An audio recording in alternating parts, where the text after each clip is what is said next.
Oh, look, it's another game we've lost where we shouldn't lose, and it's been, a big part of our season in that we just making things really difficult for ourselves in key moments. Just a little bit of concentration, and giving away poor goals. It's a shame because our football was outstanding. You know, we totally dominated the game, and even if the 2 goals we conceded, I still felt we deserved to win the game. But at the same time, it's another loss, and it's another unacceptable loss. And you know, for us, it's just been a season where, you know, at times we've been our own, even with the challenges we've had. And look, we had challenges today because obviously I'm having to make changes to the team, but you know, it's just really frustrating because our football was so good that, you know, you've lost another game. 18 defeats in the Premier League. I mean, what do you say to the fans of that tally of defeats? I don't need to say anything to the fans. The fans are disappointed. They're probably angry as we are as well. It's too many losses. I know that. It doesn't. I don't need to tell the fans anything. The fans clearly wouldn't be happy with our results, but neither are mine, neither are the players, and you know, from our perspective, it's something we need to accept responsibility that we've fallen short of the standards we need to have. But the flip side of that is the frustrating bit is it's not because of, you know, the way we're playing. You know, because our football today, you know, is very similar to the Frankfurt game here at home. You know, it's another game we should have won. Double change at half time, is that pre-planned? Yeah, that was pre-planned. Yeah. Yes. Ange Postecoglou better shots in the squad in the first 90 minutes. How important is that just for him personally? Yeah, look, that was part of the exercise today to get sort of him and Wilson, Kulusevski, Kevin Danzo, get him some game time because obviously they've missed a hell of a lot of football. I mean, which he's hardly played all year, but Decky's been a couple of months.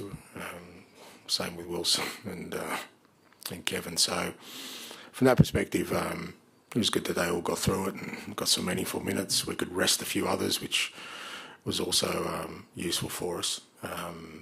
So yeah, from our perspective, it was a positive. And do you think that trying to avoid maybe you know, a worse points total is any motivation for the players, or is it more about Europa League, or what's the motivation left in the squad there? I mean, I don't know what that means in terms of. I don't think you didn't see a team that was motivated. I mean, it's not like we lost because the players chucked it in. If that's what people saw, then they're watching something different to me. It wasn't I don't think they lacked motivation today because I thought our football was outstanding. And but again, we've paid the price for lacking focus and concentration in key moments. And you know, it's another game we've let slip. So I don't think motivation is an issue. Lacking focus and concentration, is that a lack of leadership or experience from some of the players? No, it shouldn't be because it's happened to us a few times this year, and you know we should learn from these things. But it's a constant in our sort of makeup at the moment that something we need to eradicate. At different times this year, we've shown real good focus and concentration. Frankfurt being a classic case of that. But tonight, just at the start, we just didn't sense really the only threat that Forest were going to have on the counter attack, which I thought we handled really well in set pieces, and we gave away 2 poor goals.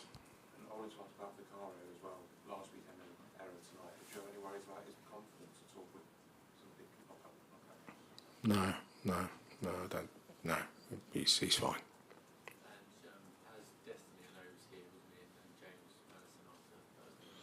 Yeah, they're okay. Destiny was fine. We just left him out of the squad tonight. He put in a big physical shift on Thursday, and it was always the idea to rest him, but I wasn't going to put him on, so there's no put him on the subs bench. Matters was pretty sore yesterday, but the last 24 hours he recovered and he was keen to sort of be on the bench. But they're both fine.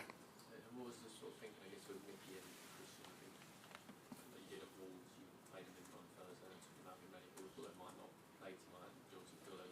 Yeah, no, I thought they needed to play some minutes tonight because then, obviously, become sort of 10 days leading into Liverpool. And, I think with both of them, we've got them in a real good place physically now, and I just want to keep them ticking over. I think playing more than 45, there was no need today, especially because we needed to get a couple of other players game time. But I just felt with it being a Monday night game, probably if it was Sunday they wouldn't have played, but Monday night, especially for Mickey because, he's just been playing the one game a week, and, we need to build him up because, he's in a real good place at the moment. So I just felt 45 minutes for both of them would be beneficial.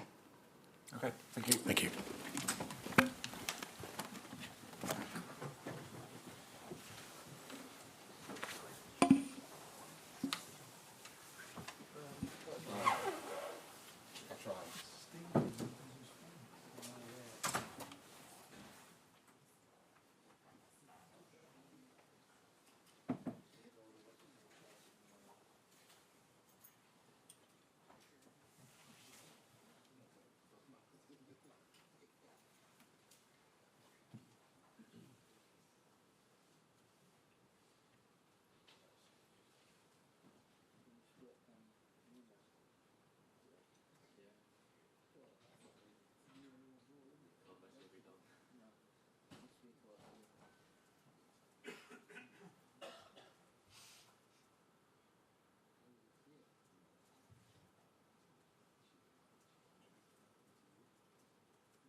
Okay, when you're ready.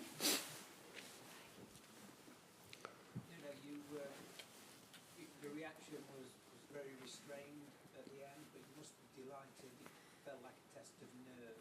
Is that right? Yes, of course. Of course, the final minutes were full of anxiety,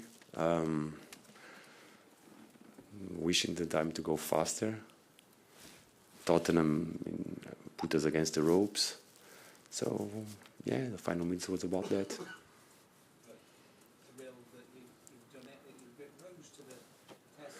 Yes, of course, we are very proud of the way we compete today. I think we reacted really well from the previous performances. I think the team compete well. We start well the game. We achieved goals. We were dominant, even without the ball, trying to contain Tottenham. Even though they had chances. We had Mats again in a high level, a clearance from Hayterstv. But the spirit is about that. The way we compete is as a team. What is it about you that starts matches well and then defends leads so well? I think that's been a character of the season, that you always start matches well, score, and then you defend well for the rest of the game. Is that something you're especially good at Forest? We try. Of course, we wish that we could in the second half be more positive going forward. But you have to credit your opponents. You cannot ignore, and when you are in front of the result, the priority is to contain and try to block the game. Yeah. How much togetherness do you need to sort of keep the ball away from the goal when you're suffering sort of spells of possession like that against you? You know, all the togetherness that you can have, all the togetherness, all the help. They must, and we do it. We help each other in every situation, trying to give the cover and the balance, clearances of the line. It's all about that. How important is like Alanga and Callum Hudson-Odoi when you're up against it as well, to sort of carry the ball and take the pressure? Yeah, that's one of their main characteristics. They have the talent to give us this step forward higher in the pitch. Yeah. And is that why you played like one and not them both together, because you kind of like had Alanga and then Hudson-Odoi came on and did the same job kind of thing? Yeah, sometimes you try, sometimes it works out. Yeah. A lot of people seem to want to write Nottingham Forest off. The minute you lose a game, you hear a lot about, oh, now they'll fall apart or they'll fall away. Are you and the players enjoying that and enjoying proving? Now, first of all, we have to realize that we are in a fight that nobody expected, us included. So, and it's normal. It's normal that but we don't want to prove nobody wrong. It's about us. We have a big desire to compete. You know, we like to compete. The players enjoy, and we are in a mix against big teams. That only can make us proud, and we embrace the challenge. We are ahead of a big week for us. Also, we're going to Wembley to compete against a big team. So, and there's a lot of games ahead of us. As long as we keep this approach, competing well, you never know. And this weekend you saw City win, Villa win, Chelsea win all before you played. Was that a new test as well for your team, a psychological test? Look, I've been asked before, and I honestly believe that doesn't impact.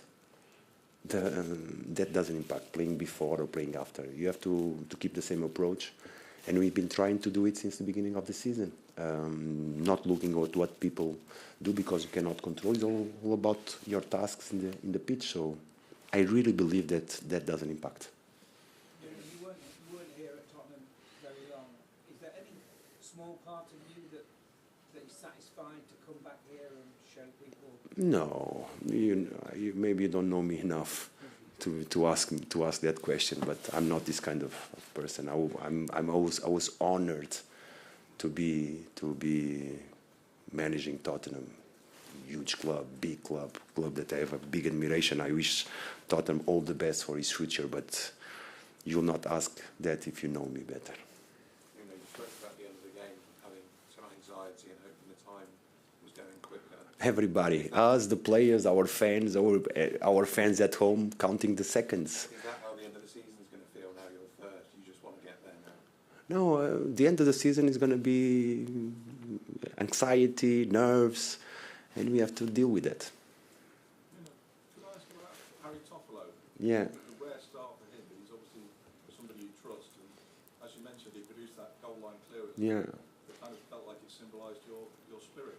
Not only that, but I think we've been talking a lot since the beginning of the season, the importance of the squad. Even though a player doesn't start, I still believe that he's going to play a part. And Harry did it. And we're going to need them all. We're going to go to Wembley with players out. We have to find new solutions. So every player in the squad has to commit himself to give a hand. And Harry did it fantastic today. It felt like a timely goal from Chris Wood as well. You know, he's been out injured, and to have him back for the last 5 or 6 games would be really important. Of course. Look, not only what he's been doing this season, but this nasty injury that he had in national team, push him back. See, last week we pushed him in the pitch, was not, but today I think Chris go back, felt more comfortable in the pitch, and we're going to need everything that Chris has to give us. Nuno, you said earlier that this is a fight that nobody expected you to be in. Was included. But did you believe before a ball was kicked last August that you could be in an FA Cup semi-final and in the top 3 with only 5 games to go? Did you believe it was possible? No. Why not? Huh? Why not? Why not? Why not? Basically because we don't approach the competition like that. It's not, the aim was clearly, how can we improve from last season? Last season we were saved in the last game of the competition in Burnley. So the moment that we finished, the goal was just let's improve. No, don't care about the table, just improve players, see how much we can get out of them. That was the priority. Yeah. Sarah, come on. Are you starting to manage Antonio Lange a little bit, do you know? Obviously, you brought him on. Yeah. But I think he's going to be okay. It was going to be okay. He did well. He did really well. He gave us the deep. He gave us the pace. He's always a threat for opponent defenders. Did a fantastic cross. Then it was up to us to decide, change a little bit, try to get what we got in the first half. But yeah, I think he's going to be okay. There is no Jota Silva either. Is that a selection decision or Sarah, you know better than me, so you don't have Ola, you don't have Eric Moreira. We had to have Zach on the bench. Thank you very much. Okay, cheers, thank you.